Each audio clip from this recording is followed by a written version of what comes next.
आप देख रहे हैं 7 न्यूज। मैं आपके साथ मोहम्मद सलमान जुनैदी। हमें हर प्लॉट पर 100 रुपए देना होगा, कर्नाटका समिश्रगार संघ की मांग। आज बरोज शुक्रवार 31 अक्टूबर 2025 को बीजापुर शहर के जिलाधिकारी कार्यालय में कर्नाटका समिश्रगार संगठन ने जिलाधिकारी को मनवी पत्र सौंपा, जिसमें ये मांग रखी गई कि कर्नाटका समिश्रगार संगठन को सरकार अपनी तरफ से हर प्लॉट पर 100 रुपए देना होगा और उनको boot, shoes, raincoat, power bank जैसी चीजें सहूलत देने की सरकार से उन्होंने मांग की और कहा कि उनकी मांगी अगर पूरी न की गई तो वह आने वाले दिनों में बेलगाम अधिवेशन के सामने धरना बैठेंगे। ಬೆಳೆ ಸಮೀಕ್ಷೆದಾರರ ಬೇಡಿಕೆಗಳು ಪ್ರತಿಯೊಬ್ಬ ಬೆಳೆ ಸಮೀಕ್ಷೆದಾರನಿಗೆ 10 ಲಕ್ಷ ರೂಪಾಯಿ ಜೀವ ವಿಮೆ ಒದಗಿಸಬೇಕು। ಎರಡನೇದಾಗಿ ಪ್ರತಿಯೊಬ್ಬ ಬೆಳೆ ಸಮೀಕ್ಷೆದಾರನಿಗೆ ಪ್ರತಿ ವರ್ಷ ಬೂಟ್ ಮತ್ತು ರೇನ್ಕೋಟ್ ಕೊಡಬೇಕು। ಮೂರನೇದಾಗಿ ಪ್ರತಿಯೊಬ್ಬ ಬೆಳೆ ಸಮೀಕ್ಷೆದಾರನಿಗೆ ಸೇವಾ ಭದ್ರತೆ ನೀಡಿ ಕನಿಷ್ಠ ವೇತನ ಮಂಜೂರು ಮಾಡಿ ಘೋಷಣೆ ಮಾಡಬೇಕು। ಅದೇ ರೀತಿಯಾಗಿ ನಾಲ್ಕನೇದಾಗಿ ಹೊಲದಲ್ಲಿ ಬೆಳೆ ಸಮೀಕ್ಷೆ ಮಾಡುವಾಗ ಯಾವುದಾದರೂ ಪ್ರಾಣಿ ಹಾಗೂ ಕ್ರಿಮಿಕೀಟಗಳಿಂದ ಗಾಯವಾಗಿ ತೊಂದರೆ ಒಳಗಾದಾಗ ಸರ್ಕಾರದಿಂದ ಚಿಕಿತ್ಸೆ ವೆಚ್ಚ ಭರಿಸಬೇಕು। ಅದೇ ರೀತಿ ಐದನೇದಾಗಿ ಪ್ರತಿ ವರ್ಷ ಇರುವ ಬೆಳೆ ಸಮೀಕ್ಷೆದಾರನ ತೆಗೆದು ಬದಲಾವಣೆ ಮಾಡಿ ಮತ್ತೊಬ್ಬರಿಗೆ ಹಾಕಬಾರದು। ಒಂದು ವೇಳೆ ಬದಲಾವಣೆ ಅಂತ ಬಂದರೆ ಆ ವಿಷಯದ ಸೂಕ್ತ ಮಾಹಿತಿಯನ್ನು ಪಿಆರ್ಗಳ ಮೇಲಾಧಿಕಾರಿಗಳು ಈ ನಮ್ಮ ಸಂಘಟನೆ ತಾಲೂಕು ತಂಡದ ಅಧಿಕಾರಿಗಳು ಗಮನಕ್ಕೆ ಲಿಖಿತ ರೂಪದಲ್ಲಿ ಮಾಹಿತಿಯನ್ನು ನೀಡಬೇಕು। ಇಂತಿಷ್ಟು ನಮ್ಮ ಬೆಳೆ ಸಮೀಕ್ಷೆದಾರರ ಮತ್ತು ಆರನೇದಾಗಿ ಒಂದು ಪ್ಲಾಟ್ ಸರ್ವೆ ನಂಬರ್ಗೆ 80 ರಿಂದ 100 ರೂಪಾಯಿ ಹಣ ಹೆಚ್ಚಾಗಬೇಕು। ನಮ್ಮ ಫೋನ್ಗೆ ಒಂದು ಪವರ್ ಬ್ಯಾಂಕ್ ಸರ್ಕಾರದಿಂದ ನೀಡಬೇಕು। ಎಂಟನೇದಾಗಿ ಕೃಷಿ ಅಧಿಕಾರಿಗಳ ಕಚೇರಿಯಿಂದ ಟೋಪಿ ಮತ್ತು ಟಿ ಶರ್ಟ್ ಕಡ್ಡಾಯವಾಗಿ ಪಿಆರ್ಗೆ ಕೊಡಬೇಕು।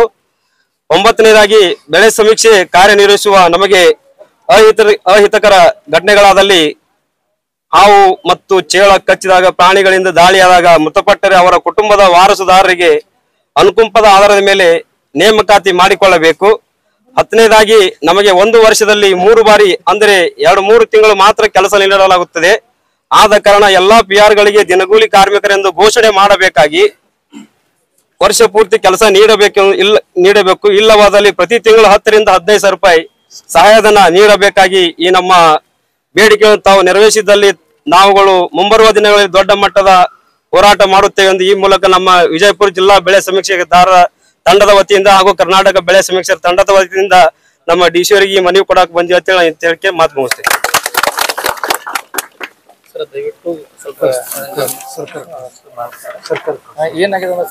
ಬಹಳ ಟಾರ್ಚರ್ ಸರ್।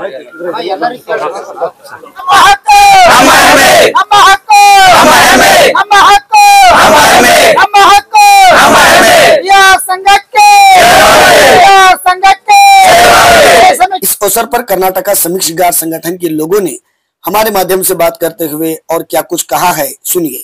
भारत माता की बोलो, भारत माता की। आज के दिन हम जो विजयपुर जिलाधिकारी कचेरी की जो आए हैं, इसका मुख्य उद्देश्य ये है कि हम पीआर बोले तो बेड़े समीक्षागार बोल के हर गांव में एक पीआर बोल के आयके कर ले खासकी निवासी सर्वे करते हैं। हम जो सर्वे करने जाने के बाद में उस टाइम बहुत सारे मुश्किलात का सामना करना पड़ रहा है आजकल के दौर में। और जो भी हमें जो सहायधन बोल के गवर्नमेंट से जितना भी पेमेंट आ रहा है, मतलब सहायधन बोल के एक प्लाट के लिए 11 रुपए का हमें पैसा दिया जा रहा है। अभी आप सोचो कि 11 रुपए में कैसा गुजारा होगा। हम जितने भी प्लाट्स करते सर्वे एक साल में 3 बार बोल के आता है, एक मुंगारू, हिंगारू, बेसिगे। ये इस साल में हम जो मुंगार में सर्वे करने जाते हैं, हर प्लाट में हर खेत में जाकर हम जो किसानों का माहिती, किसानों का जितना भी खेतों के बारे में जितना भी माहिती रहता हम अपलोड करते हैं। लेकिन गवर्नमेंट के तरफ से हमें अभी तक भी कुछ भी सहायता बढ़वाने का मांग हम जो गवर्नमेंट को मांग कर रहे हैं, वो मांग सिर्फ छोटी मोटी मांग कर रहे हैं। हम तो बहुत बड़ी मांग तो नहीं कर रहे। हम 10 साल से इस फील्ड में है, 10 साल से हम सर्वे करते आ रहे हैं। 10 साल से हमारी जो भी मेहनत है वो गवर्नमेंट नजरअंदाज करने लगी है। हम हर जगह मनवी दे रहे हैं, गवर्नमेंट उस मनवी को अभी तक कोई भी हमारा जितने भी हमारे के बातें हैं वो गवर्नमेंट मांग है, हमारी गवर्नमेंट वो मांग पूरी नहीं कर रही है। मतलब मकसद इतना ही है कि हम हर एक प्लाट को 100 रुपए तक, मिनिमम 100 रुपीज तक तो हमें ये काम करना जरूरी है।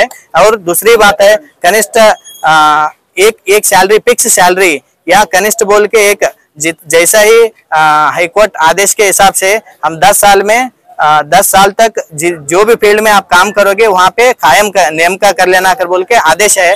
तो भी ऐसा आदेश हालांकि हुआ है, जो म्युनिसिपालिटी नौकर हैं उनके हक में ये फैसला हुआ है। ऐसे ही हमें भी कर्नाटक राज्य बेले समीक्षागार संघ के पूरे जितने भी पदाधिकारी हैं उनके हक में ये काम पूरा होना इतना जरूरी है कि हम वो काम अंजाम तक पहुंचने तक हम इंशाल्लाह हम स्ट्राइक करते रहेंगे, हम इंशाल्लाह लड़ते रहेंगे। आपकी तरफ से जो है जिलाधिकारी को मनवी पत्र सौंपा गया है और आपकी मेन मांग क्या है? हमारी मेन मान ये है कि हमें कनिष्ठ वेतन करके फिक्स करके घोषणा करना है और हर प्लाट पे 100 रुपीज देना है और हमें हर चीज का सहूलत देना है, जैसे कि बूट, शूज, बाद में रेनकोट, पावर बैंक, हर चीज की मांग हमारी है सरकार के तरफ से। हम वो मांग पूरा हुए तक हम होराट करेंगे। अगर आपकी मांगे पूरी नहीं की गई तो आपका आने वाला कदम क्या है? नेक्स्ट बेलगांव अधिवेशन जो है सुवर्ण सौध में अधिवेशन, उसके सामने हम धरने बैठते हैं। मेरा नाम साजिद नागटान, मैं विजयपुर जिला सहकार्यदर्शी। ನೀವು ಪ್ರತಿಭಟನೆ ಮಾಡ್ಕೋತಿ ಜಿಲ್ಲಾಧಿಕಾರಿಗಳಿಗೆ ಮನವಿ ಸಲ್ಲಿಸಕ್ ಬಂದಿರಿ, ಏನ್ ಸಮಸ್ಯೆ ಆಗೈತಿ ನಿಮಗೆ? ಸರ್, ನಾವು ಈಗ ಕರ್ನಾಟಕ ಬೆಳೆ ಸಮೀಕ್ಷಾದಾರ ಸಂಘ ಮಾಡ್ಕೊಂಡೇವಿ. ಆಮೇಲೆ ನಮ್ಮ ಬೆಳೆ ಸಮೀಕ್ಷಾದಾರ ಎಲ್ಲ GPS ಮಾಡ್ತೇವ್ರಿ, ಅಂದ್ರೆ ಹೊಲದಲ್ಲಿ ಹೋಗುವ GPS ಮಾಡ್ತೇವಲ್ರಿ. ಅವಾಗ ನಮ್ಮ ತಂದೆ ತಾಪತ್ರ ರಗಡಿದಾವ್ರಿ. ಅಂದ್ರೆ ಏನ್ ಯಾವ ತರ ಹಾವು, ಚೇಳು, ಆಮೇಲೆ ರೈತರು ತಮ್ಮ ಬದು ಇದ್ರೊಳಗ ಯಾವುದೇ ತಂತಿ ಹಾಕಿರ್ತಾರೆ, ಅಂದ್ರ ಈ ಕರೆಂಟ್ ಡಬ್ಬಿ ಜೋಡಿಸಿರ್ತಾರ, ಅಂದ್ರ ಮೋಟರ್ ಕುಂದಿಸಿರ್ತಾರ, ಈಗ ಬೋರ್ ಅದು ಮೋಟರ್ ಹಾಕಿರ್ತಾರ, ಅವೆಲ್ಲ ತೊಂದರೆಗಳನ್ನ ಆಗಿರ್ತಾವ. ಯಾಕಂದ್ರ ಅಲ್ಲಿ ತಂತಿ ತಾಕಿದ್ರ ನಮ್ಮ PR ಒಬ್ಬನ ಅಥವಾ ಯಾವುದೇ ತರ ಘಟನೆ ಆಗಲಿ, ಕರೆಂಟ್ ಹೊಡೆಯೋದಲ್ಲಿ ಅಥವಾ ಅವನಿಂದ ಅದರಿಂದ ಸಾವು ಸಂಭವಿಸಬಹುದು. ಆ ಕಾರಣ ಹಂಗಾಗಬಹುದು.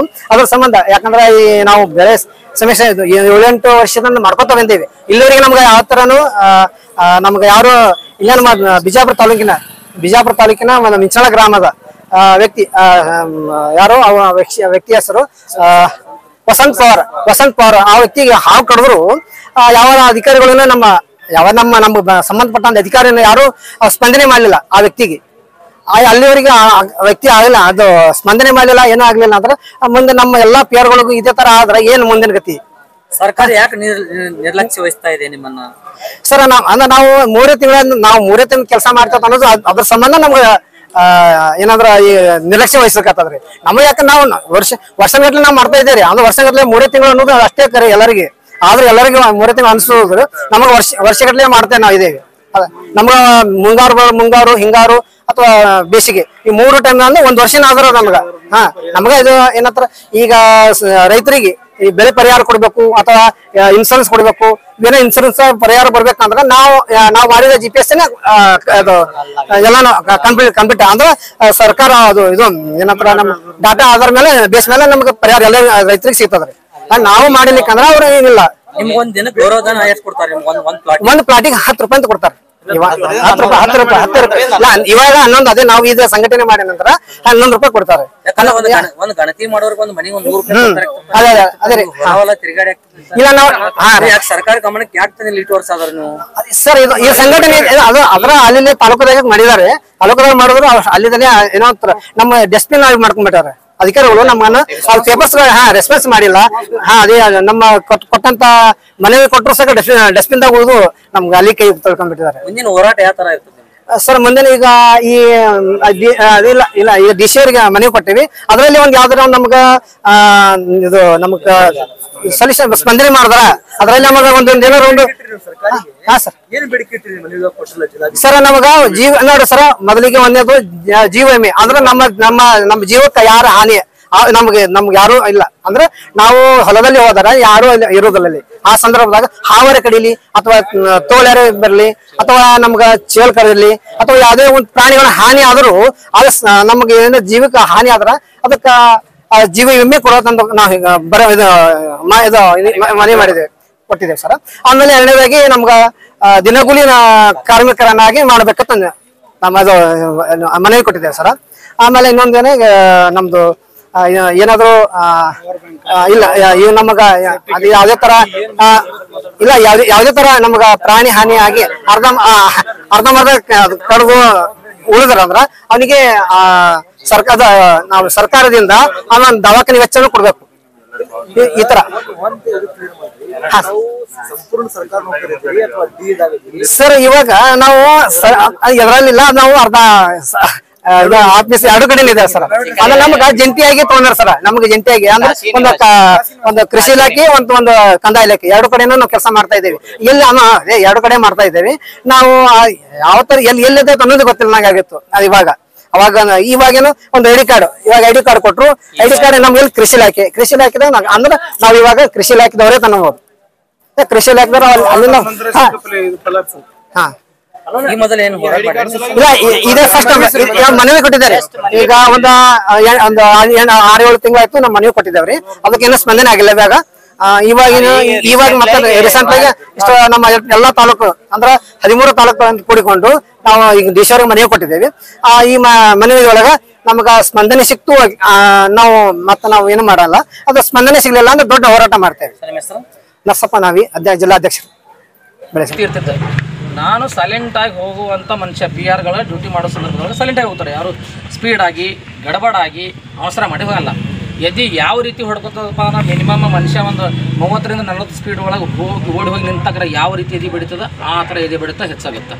ಯಾಕೆ ಹೆಚ್ಚಾಗುತ್ತೆ? ಸ್ವಂತ ನಾನು ಅನುಭವಿಸೋದು, ಸಾಕಷ್ಟು ನಮ್ಮ PR ಬಂಧುಗಳು ಕೂಡ ಅನುಭವಿಸಿದ್ದಾರೆ. ಇದನ್ನು ಕೂಡ ನಾವು ಭಿತ್ತಿ ಪತ್ರಗಳಲ್ಲಿ ನಾವು ಪ್ರದರ್ಶನಕ್ಕಾಗಿ ಮಾನ್ಯ ಜಿಲ್ಲಾಧಿಕಾರಿಗಳ ಗಮನಕ್ಕೆ ತರಲಾಕ ಇದನ್ನು ನಾವು ಏರ್ಪಾಡು ಕೂಡ ಮಾಡ್ಕೊಂಡಿದ್ದೀವಿ, ಇದನ್ನು ಭಿತ್ತಿ ಪತ್ರಗಳ ಮುಖಾಂತರ.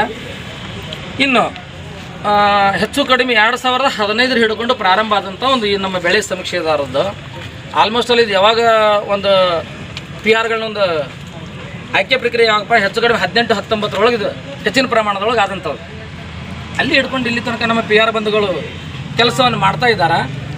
ಕೆಲಸ ಮಾಡುವಂಥ ಸಂದರ್ಭದೊಳಗೆ ಹಾವಿನಿಂದ ಕೂಡ ಅವಘಡ ಆಗ್ತದೆ, ಚೇಳಿನಿಂದ ಕೂಡ ಆಗ್ತದೆ. ನೋಡಿ ಸರ್, ಇವಾಗ ನಾವು ಈ ಮ್ಯಾಲೆ ಯಾವುದೇ ರೀತಿಯ ನಮ್ಮದು ಇದು ಇಲ್ಲ, ಏನು ಸೇಫ್ಟಿ ಇಲ್ಲ. ಇಲ್ಲಿ ಅದು ಚೇಳು ಕಡಿಬೋದು, ಹಾವು ಕಡಿಬೋದು, ಯಾವುದೇ ರೀತಿ ನಮಗೆ ಮಾಹಿತಿ ಸಿಗಂಗಿಲ್ಲ. ಇನ್ನು ಕರೆಂಟ್ ನಮ್ಮ ಆತ್ಮೀಯ ರೈತ ಬಾಂಧವರು, ನಾನು ಅವ್ರಿಗೆ ಆರೋಪ ಮಾಡ್ತಲ್ಲ, ಉದಾಹರಣೆ ಏನಾಗಿರ್ತದಪ್ಪ ಅಂದ್ರೆ ಇಲ್ಲಿಂದ ಏನೋ ಒಂದು 10-20 ಫೂಟ್ ಒಂದು ಕರೆಂಟ್ ಕನೆಕ್ಷನ್ ಒಯ್ದಿರ್ತಾರೆ. ಅಂಥ ಸಂದರ್ಭದೊಳಗೆ ಮ್ಯಾಲಿಂದ ಕೋಟಿಂಗ್ ಹೋಗಿರ್ತದೆ. ಕೋಟಿಂಗ್ ಹೋದ ಸಂದರ್ಭನಾಗ ಈಗ ನಾವು ಚಪ್ಪಲಿ ಸೀದಾ ರೋಡ್ ಮೇಲೆ ಹೋಗುವಾಗ ಸೀದಾ ಹೋಗ್ತೀವಿ. ಉದಾಹರಣೆ ನಮ್ಮ ಎಲ್ಲ PR ಬಂಧುಗಳಿಗೆ ಗಮನಕ್ಕೆ ಬಂದು ಏನಾಗಿತ್ತು ಅಂದ್ರೆ ಮುಂಗಾರು ಹಂಗಮ್ಮ ಅಥವಾ ಹಿಂಗಾರು ಹಂಗಮ್ಮ ಮಳೆ ಆದಂಥ ಸಂದರ್ಭನಾಗ ನಮ್ಮ ಕಾಲಗಳು ಈ ಥರ ಹೋಗ್ತಿರ್ತಾವೆ, ಸರಿನಾ? ಅಂಥ ಸಂದರ್ಭದೊಳಗೆ ಹಿಂಬಡಿಗೂ ಕೂಡ ಕೋಟಿಂಗ್ ಹೋದಂಥ ತಂತಿ ಕಟ್ಟಾಗಿ ಶಾಕ್ ಹೊಡ್ಕೊಂಡಂಥ ಸಂದರ್ಭಗಳು ಉಂಟು. ಸಾಕಷ್ಟು PRಗಳಿಗೆ ಆಗೈತಿ. ಕಳೆದ ನಮ್ಮ ಬೇಸಿಗೆ ಹಂಗಾಮದೊಳಗೆ 2 ಅವಘಡಗಳು ಅದು ಏನಾದಪ್ಪ ಅಂತಾರೆ, ಇಲ್ಲೇ ನಮ್ಮ ವಿಜಯಪುರ ತಾಲೂಕಿನ ಮಿನ್ಸನಾಳ ಗ್ರಾಮದ ಒಬ್ಬ ನಮ್ಮ PRನೇ, ಆತನಿಗೆ 2 ಕೂಡ ಅಟ್ಯಾಕ್, ಅದು ಹಾವು ಕೂಡ ಕಡಿತು, ಆತನ ಗಮನಕ್ಕೆ ಬಂದಿಲ್ಲ. ಇನ್ನೊಂದು ಏನಾಗಿರ್ತದಂದ್ರೆ ಒಡ್ಡಿನಿಂದ ಒಡ್ಡಿಗೆ ನಾವು ಹೋಗುವಂಥ ಸಂದರ್ಭದೊಳಗೆ ಮುಳ್ಳು ಕಂಟಿ, ಬೇಲಿ ತಂತಿ ಏನಿರ್ತಾವೆ, ಹೈನೆ ಸುಡಗಾಡು ಏನು ಗೊತ್ತಾಗಲ್ಲ ನಮಗೆ. ಯಾವುದೇ ರೀತಿ ಮಾಹಿತಿ ಇರಲ್ಲ. ಹುಲ್ಲಿನ ಪೊದೆ ಇರ್ತೈತಿ, ಅದ್ರ ಮೇಲೆ ಜುಕೊತ್ತು ಹೋಗೋ ಸಂದರ್ಭನಾಗ ತೆಗ್ ಐತೆ ಅನ್ನೋದು ಗೊತ್ತಾಗಂಗಿಲ್ಲ. ಕಾಲಿಟ್ಟಿಳುವ ಸಂದರ್ಭನಾಗೂ ತೆಗ್ ನಡಮಕ್ಕೆ ಸಿಕ್ಕೊಂಡಾಗ ಕಾಲು ಕೂಡ ಒಳದು ಕೊಂಡ್ಕೊಂತ ಬಂದಂಥ ಸಂದರ್ಭಗಳು ಕೂಡ ಅದಾವ್ರಿ. ಹೀಗೆ ಇಷ್ಟೆಲ್ಲ ನಮ್ಗೆ ತೊಂದರೆ ತಾಪತ್ರಗಳಿದ್ರೂ ಕೂಡ ಸರ್ಕಾರ ಕೊಡ್ತಕ್ಕಂಥ ನಮ್ಮ ಸೇವೆಗೆ ಕೊಡ್ತಕ್ಕಂಥ ಒಂದು ಗೌರವಧನ ಸರಿ ಹೊಂದುತ್ತಾ ಇಲ್ಲ.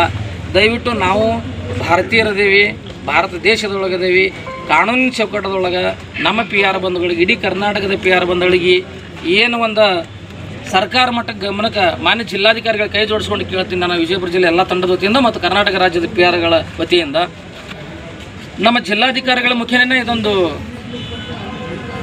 ಮುನ್ನಡಿ ಬರೀಲಿ, ಒಂದು ಹೆಜ್ಜೆ ದಿಟ್ಟು ಹೆಜ್ಜೆ ಇಡ್ಲಿ ಅಂತೇಳಿ ಒಂದು ಮಾತನ್ನು ಹೇಳ್ತಾ ಮತ್ತು ಮೇಲಾಗಿ ಇನ್ನೂ ಸಾಕಷ್ಟು ಹಲವುದ ಸರ್. ಹೇಳ್ಕೊತ ಹೋದ್ರೆ ಏನೋ ದೊಡ್ಡ ಪುರಾಣ ಆಗುತ್ತೆ, ಬೇಡ ಶಾರ್ಟ್ಕಟ್ಟಾಗಿ ಹೇಳ್ಬೇಕಂತಂದ್ರೆ ಇನ್ನೂ ಕೂಡ ನೀವು ದಿನಗೂಲಿ ನೌಕರರನ್ನಾಗಿ ನಾವು ನೇಮಕ ಮಾಡ್ಕೊಡ್ರಿ ಆಗ್ರಹಿಸಿ ನಾವು ಮಾನ್ಯ ಜಿಲ್ಲಾಧಿಕಾರಿಗಳಿಗೆ ಈಗ ಮನವಿ ಪತ್ರ ಕೊಡೋಕೆ ಬಂದೀವಿ. ಸತತವಾಗಿ 8-10 ವರ್ಷಗಳ ಕಾಲ ಇವಾಗ ಅನುಭವಿಸ್ತಾರೆ ಅದ್ರ ನಮ್ಮ PRಗಳು. ಮಾನ್ಯ ಘನ ನ್ಯಾಯಾಲಯ ಕೂಡ ಕಳೆದ ವರ್ಷ ಅಥವಾ 5 ವರ್ಷನೇ ಒಂದು ಘೋಷಣೆ ಮಾಡ್ತು, ಯಾವ ಫೀಲ್ಡ್ನಲ್ಲಿ ಒಬ್ಬ ವ್ಯಕ್ತಿ 10 ವರ್ಷಗಳ ಕಾಲ ಕೆಲಸ ಮಾಡ್ತಾನೆ ಆತನನ್ನು ಕಾಯಂಗೊಳಿಸ್ಬೇಕಂತಕ್ಕಂಥ ಒಂದು ಮಾಹಿತಿಯನ್ನು ಮಾನ್ಯ ಘನ ನ್ಯಾಯಾಲಯ ಅದನ್ನು ಆದೇಶ ಮಾಡೈತಿ. ಸರ್ಕಾರದವರು ಕೂಡ ಈ ಇಲಾಖೆಗೆ ಸಂಬಂಧಪಟ್ಟಂಥ ಮಾನ್ಯ ಕಂದಾಯ ಮಂತ್ರಿಗಳು ಕೂಡ ಅವ್ರಿಗೆ ಕೈ ಮುಗಿದು ಕೇಳ್ತೀನಿ, ಕೃಷಿ ಮಂತ್ರಿಗಳಿಗೆ ಕೂಡ ಕೈ ಮುಗಿದು ಕೇಳ್ತೀನಿ. ದಯವಿಟ್ಟು ನಾವು PRಗಳ ನಾವು ಮನುಷ್ಯರಿದ್ದೀವಿ. ನಮ್ಮ ಕರ್ನಾಟಕ ಬೆಳೆ ಸಮೀಕ್ಷೆದಾರರ ಸಂಘ ವಿಜಯಪುರ ಜಿಲ್ಲಾ ಘಟಕದ ಎಲ್ಲ ನನ್ನ ಇಡೀ ತಾಲೂಕಿನ PR ಗಳಿಗೆ 13 ತಾಲೂಕಿನ PR ಗಳಿಗೆ ನನ್ನ ಇಲ್ಲಿ ನಮ್ಮ PR ಗಳ ಸಂಘ ಎಷ್ಟೈತಿ, ನಮ್ಮ ಮಟ್ಟ ಎಷ್ಟೈತಿ, ಅದನ್ನಾಗ ಎಲ್ಲರೂ ಕೂಡಿ ಒಂದು ಜಿಲ್ಲಾಧಿಕಾರಿ ಮನವಿ ಕೊಡಾಕ್ ಬಂದಿದೀವಿ. ಇದು ನಮ್ಮ ಹೆಮ್ಮೆ. ಎಲ್ಲರೂ ನಮ್ಮ PR ಗಳ ಕೈ ಜೋಡಿಸಿದೀವಿ. ಇದಕ್ಕ ನಾನು ಎಲ್ಲರಿಗೆ ತುಂಬ ಹೃದಯದ ಸ್ವಾಗತ ಬಯಸ್ತೀನಿ. ಈಗ ನಮ್ಮ PR ಗಳಿಗೆ ಏನ್ ತೊಂದರೆಗಳು ಆಗಾಕತ್ತಾವ ಅಂದ್ರ, ನಾವು ಹೊಲದಲ್ಲಿ GPS ಮಾಡಕ್ ಹೋಗಾಕರಾಗ ನಾವು ಹೊಳ್ಳಿ ಮನಿಗ್ ಬರ್ತೀವೋ ನಿಲ್ಲೋ ಡೌಟ್. ಯಾಕಂದ್ರ ನಮ್ಮ ಜೀವದ ಹಂಗನ್ನ ಬಿಟ್ಟ ನಾವ್ ಏನ್ ಮಾಡ್ತೀವಿ, ನಮ್ಮ ರೈತರ ಕಷ್ಟಗಳನ್ನ ನೋವುಗಳನ್ನ ಅವರ ಹೊಲದ ಸಂಪೂರ್ಣ ಮಾಹಿತಿಯನ್ನ ನಾವ್ ಏನ್ ಮಾಡ್ತೀವಿ, ಸರ್ಕಾರಕ್ಕ ಜಂಟಿ ನಿರ್ದೇಶಕ ಕಚೇರಿ ಆಗಿರ್ಬಹುದು, ಆಮೇಲೆ ಕೃಷಿ ಇಲಾಖೆ ಆಗಿರ್ಬಹುದು, ಆಮೇಲೆ ತೋಟಗಾರಿಕೆ ಇಲಾಖೆ ಆಗಿರ್ಬಹುದು, ಆಮೇಲೆ ರೇಷ್ಮೆ ಇಲಾಖೆದವರು ಆಗಿರ್ಬಹುದು, ಇವು ಎಲ್ಲಾ ಜಂಟಿ ಒಳಗ ಮಾಡಿ ನಾವು ಮಾಹಿತಿಯನ್ನ ನಮ್ಮ PR ಗಳು ಪ್ರತಿಯೊಬ್ಬ PR ಗಳು ನಮ್ಮ ಮಾಹಿತಿಯನ್ನ ನಾವು ಏನು ಅಧಿಕಾರಿಗಳಿಗೆ ಆಮೇಲೆ ಎಲ್ಲಾ ರೈತರ ಸಂಘ ಏನ್ ಮಾಡ್ತೀವಿ ಮಾಹಿತಿಯನ್ನ ರವಾನೆ ಮಾಡ್ತೀವಿ. ನಮ್ಮ ಯಾಕಂದ್ರ ನಾವು ಒಂದು GPS ಹೋದಿವಿ ಅಂದ್ರ ಸರಿಯಾಗಿ ರೋಡ್ಗಳು ಇರೋದಿಲ್ಲ. ಅದಕ್ಕ ನಾವು ಏನ್ ಮಾಡ್ತೀವಿ, ನಮ್ಮ ಕಷ್ಟಗಳನ್ನ ಅರ್ಥ ಮಾಡ್ಕೋರಿ. ನಮ್ಮ PR ಗಳ ಏನೋ ಒಂದು ತೊಂದರೆಗಳನ್ನ ಅದಾವ ಜರ ಈಡೇರಿಕೆ ಮಾಡತ್ತ ಮನೆಯಲ್ಲಿ ಕೇಳ್ಕೊತೀವಿ.